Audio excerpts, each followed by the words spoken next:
বিরতির পর স্বাগত। নরসিংহ চতুর্দশী উপলক্ষে আজ দেখা গেল ইসকন মন্দিরে মহাযজ্ঞের আয়োজন করা হয়েছে। আগরতলা মঠচৌমুহনী স্থিত ইসকন মন্দিরে আজ সকাল থেকে ভক্তদের ভিড় দেখা গেছে। বিশেষ পূজার্চনা এবং যজ্ঞের আয়োজন করা হয়েছে।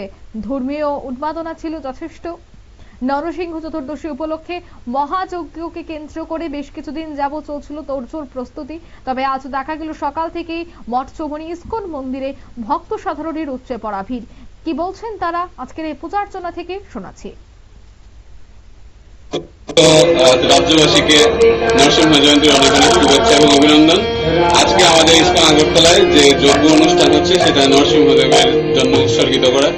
নরসিংহদেব ভগবান বিষ্ণুরই একটি অবতার, যেখানে ভগবান অর্ধ সিংহ এবং অর্ধ মানব নররূপে অবতার নিয়েছেন। বিশেষ গুণ আছে, কারণ এই অবতারে তিনি ভক্ত প্রহ্লাদকে রক্ষা করেছিলেন।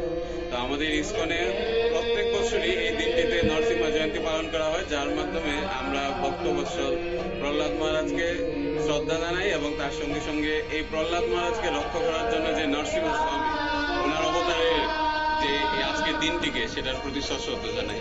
আজকে 4:30 থেকে আমাদের মঙ্গল আরতির মাধ্যমে এই অনুষ্ঠান।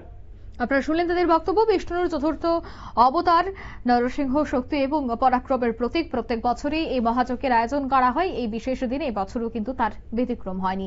নিয়ে নিচ্ছি ছোট্ট একটি বিজ্ঞাপন বিরতি, সঙ্গে থাকুন।